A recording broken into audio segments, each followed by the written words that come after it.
Welcome to the Senate. Senator Paterson. Thank you, Mr President.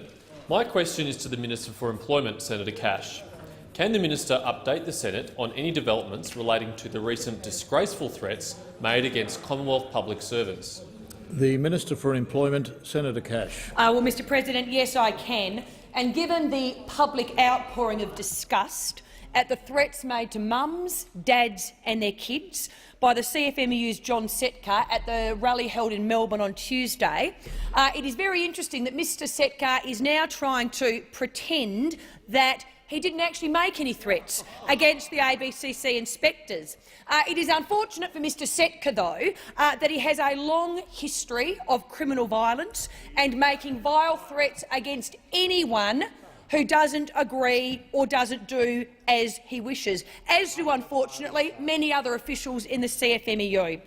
Hence, senators will not be surprised that the CFMEU itself has dismissed the threats made by Mr Setka, suggesting that, colleagues, they were just offhanded comments, or maybe it was just hyperbole. Well, colleagues, it's a very strange type of hyperbole given Mr Setka's track record. Let's go through it. Was it hyperbole when Mr Setka was convicted of assaulting a police officer? I wouldn't have thought so.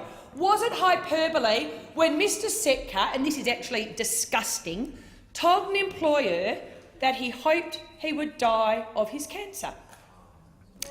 Yeah, that's the type of person Mr Setka is. Was it hyperbole when Mr Setka was arrested and charged with blackmailing Boral?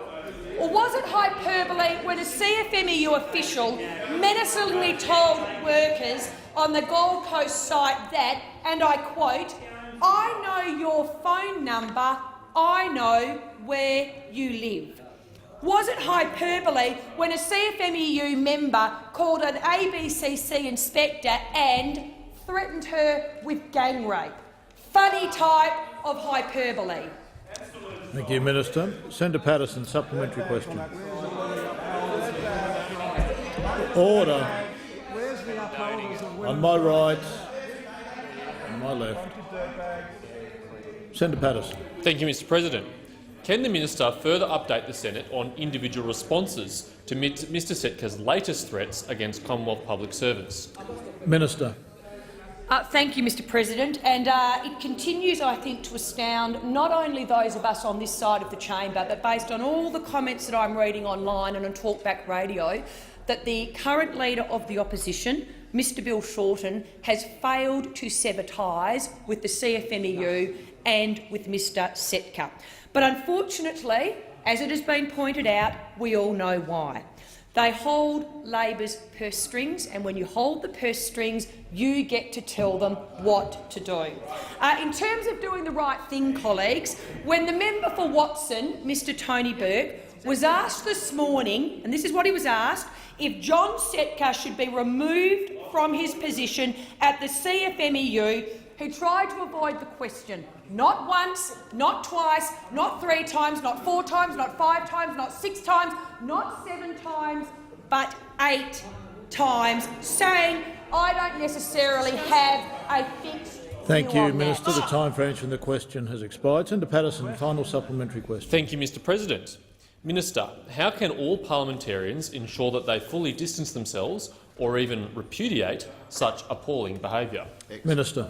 Well, they can stop making excuses like the current Leader of the Opposition and the Premier of Victoria, who've played down Mr Setka's comments, pretending they're not an issue and basically indicating we don't need to worry because, colleagues, and I know, union boys will be union boys. That is an absolute disgrace. Mr Shorten needs to, quite frankly, be a little bit more like Anthony Albanese and show a bit of spine and disassociate with the CFMEU. They need to stop taking the money, the millions of dollars that the CFMEU provide to them. More importantly, however, they cannot continue to stand up and pretend to be appalled by these comments and then quite literally turn their back on everything else that is happening. They want to pretend this is not an issue, but given the track record of the millions of dollars donated by the CFM